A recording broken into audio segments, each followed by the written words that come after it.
Hey everybody, today I want to show you how to get a dog to stay, right? Super simple. Andy already knows this one, so he's probably going to do well, but he might not. We'll see where he's at today. But I just want to show you the basic principles to get your stay started and how to keep it reliable, right? So with stay, you really want them to already know how to either sit or lie down. One or the other, or both. If they know both, then you can work on a sit stay and a lie down stay, right? Whatever is useful for you. In this video, you're gonna see probably, the camera angle is weird, but I want you to see what Andy does when I walk away, right? So that you can see what he's doing, as well as a little bit of what I'm doing.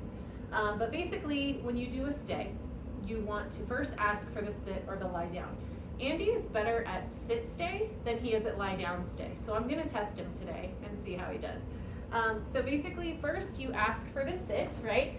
If they're already sitting, then you just ask for the stay. Take a few steps back. Come all the way back to him. Yes, good boy.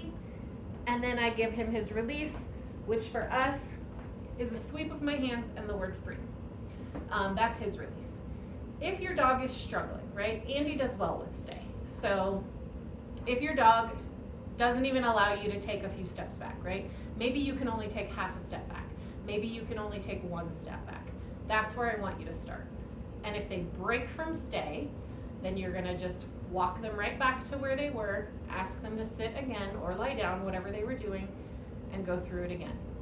If they're breaking constantly, then that's a point where you want to make it a little bit easier. Ask them for something just a little bit easier. Maybe that's you're not taking as many steps back, or maybe you're not having them wait for as long, right? Do something a little bit easier so that you can give them a quick win and keep them engaged with you. So I'm going to test Andy to see what he does in a lie down stay. So, down, yes, stay. So this one's hard for him. We don't work this one very often, right? He popped right back up. So I'm ignoring it, not treating it, not telling him no, not telling him he did something wrong. Just gonna ask for down again. Down, yes, stay. So he wants to move even when I start to stand, right? So this is where his threshold is. I may not be able to take a step back with a lie down stay. So in this case, because he struggled twice, I'm still ignoring him, didn't tell him he was a bad boy. This time I'm just gonna ask him to lie down and stay, and I'm not gonna move. And I'm just gonna stay there for a couple seconds and see if he can do it.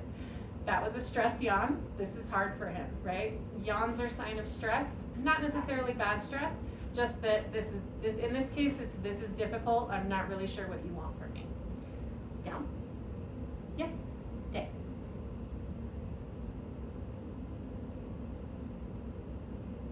Yes, good boy. Yes, good boy. Free.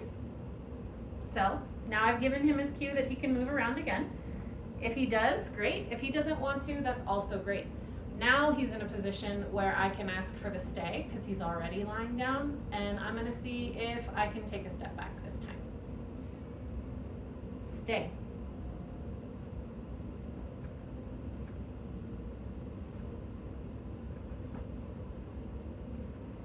Yeah, good boy.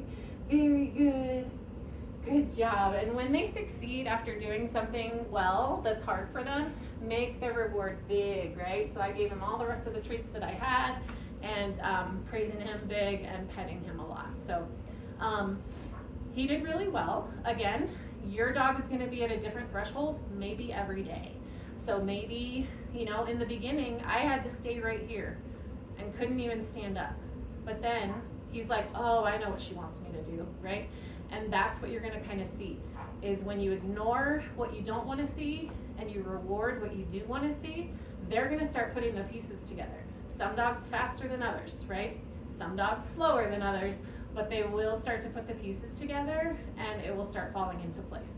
If they mess up, ignore it, put them back where they were, and ask them to go back where they were and try again.